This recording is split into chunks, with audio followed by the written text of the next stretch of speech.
नमस्कार मित्रमैत्रिणींनो, सर्वांना श्री स्वामी समर्थ। आजच्या ब्लॉगमध्ये तुमचं खूप खूप स्वागत आहे। सकाळपासून रात्रीपर्यंत माझा दिवस कसा जातो, माझी दिनचर्या कशी असते, मी घरकाम कसं सांभाळते आणि स्वतःसाठी कसा वेळ काढते, या छोट्या छोट्या गोष्टींमध्ये कसा आनंद मानते, हे आज मी तुम्हाला माझ्या व्हिडिओमध्ये दाखवणार आहे। माझी अशी एक रिक्वेस्ट आहे की हा व्हिडिओ तुम्हाला आवडला असेल तर व्हिडिओ शेवटपर्यंत नक्की बघा। माझा दिवस सकाळी सुरू होतो पहाटे। सकाळची वेळ मला खूप आवडते कारण त्या वेळेला मन शांत असतं, वातावरण प्रसन्न असतं आणि दिवसाची सुरुवात ही सकारात्मकतेने होते। उठल्यावर सर्वप्रथम मी देवाला नमस्कार करते, स्मरण करते, देवघरात जाऊन दिवा लावते, अगरबत्ती लावते आणि 2 मिनिटे शांत बसून देवाकडे प्रार्थना करते। देवा, आजचा दिवस चांगला जावो आणि सगळ्यांच्या आयुष्यात आनंद राहो हीच स्वामींचरणी प्रार्थना करते आणि माझ्यासाठी ही प्रार्थना म्हणजे आजच्या दिवसाची ऊर्जा आहे। माझ्या घरातली कामं बाकी होती कारण का आज पाणी आलं नव्हतं, त्यामुळे माझं काम खूप लेट झालं होतं। पूर्ण कामाचा धिंगाणा होता कारण घरामध्ये पाणी नसल्यामुळे पूर्ण पसारा झालेला होता, त्यामुळे कामाचा लोड मला जास्त पडला होता। पण मी सर्व काही लवकर आवरून घेऊन मी माझ्या कामाची सुरुवात करायला घेतली होती। माझं सर्व भांडे वगैरे घासून माझं घर आवरायला घेतलं आणि आवरणं झाल्यानंतर पूर्ण किचनवटा पूर्ण भांडे वगैरे घासून घेतले आणि किचनवटा पूर्ण पुसून घेतला। घरातली कामं होत मला चहाची पण तयारी करायची होती। अंगण झाडणं, घर साफ करणं, स्वयंपाकघर नीट लावणं या सगळ्या गोष्टी आहेत, पण यात खूप काही समाधान मिळतं आणि मला असं वाटतं की घर स्वच्छ असेल तर मनही शांत राहते आणि आपल्या घरामध्ये प्रसन्नताही निर्माण होते। यानंतर बनतो खास म्हणजे गरमागरम चहा।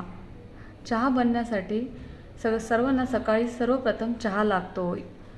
गरमागरम चहाचा कप हातात घेऊन खिडकीजवळ बसणं हा माझ्यातील दिवसातील खूप छान क्षण असतो।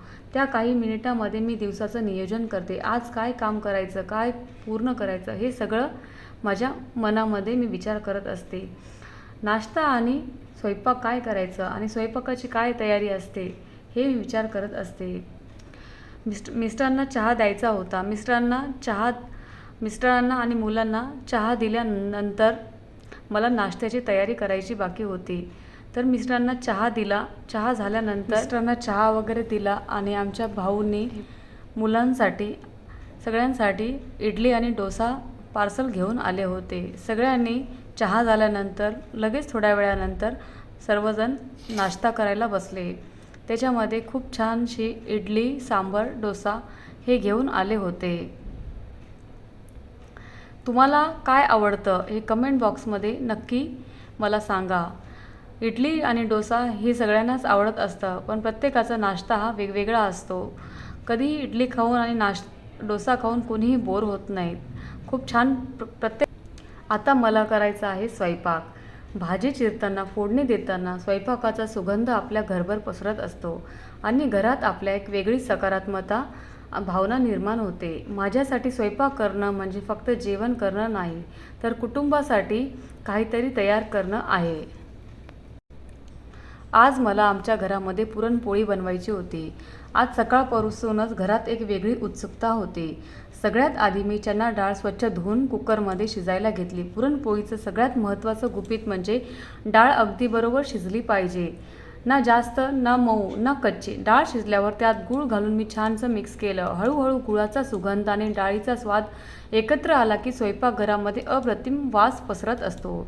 त्यात वेलची पूड, थोडंसं जायफळ आणि तयार झालं आपलं गोड सुगंधी पुरण। कणिक मळणे, पुरण जितकं छान म्हणजे तितकीच कणिकही मऊ आणि लवचिक हवी। मी मैदा आणि थोडंसं तेल घालून कणिक मळली आणि थोडासा वेळ ते पीठ झाकून ठेवलं।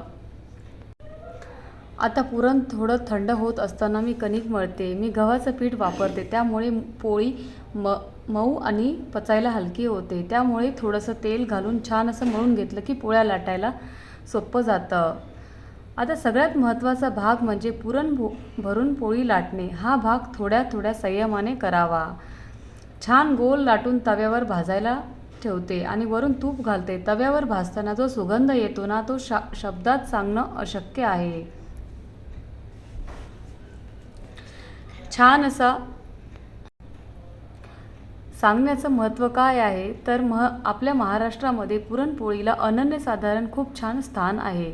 विशेष म्हणजे काय, आपल्या महाराष्ट्रामध्ये होळी आणि गुढीपाडव्याला यासारख्या सणामध्ये पुरणपोळीचा खूप मानाचा पदार्थ हा आपण मानला जातो.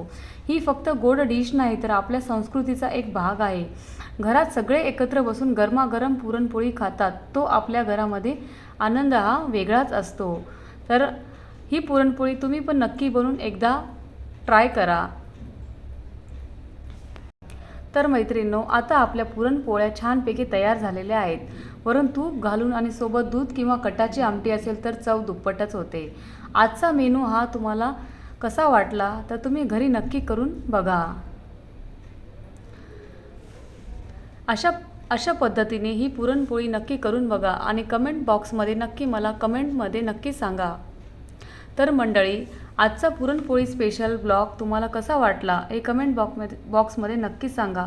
व्हिडिओ आवडला असेल तर व्हिडिओ लाईक करा, शेअर करा आणि आपल्या चॅनलला सबस्क्राईब करायला विसरू नका. पुन्हा भेटू या पुढच्या गोड ब्लॉगमध्ये. तोपर्यंत खुश राहा आणि आपल्या कुटुंबासोबत वेळ घाला.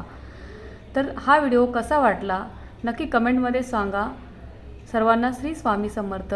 जय जय स्वामी समर्थ.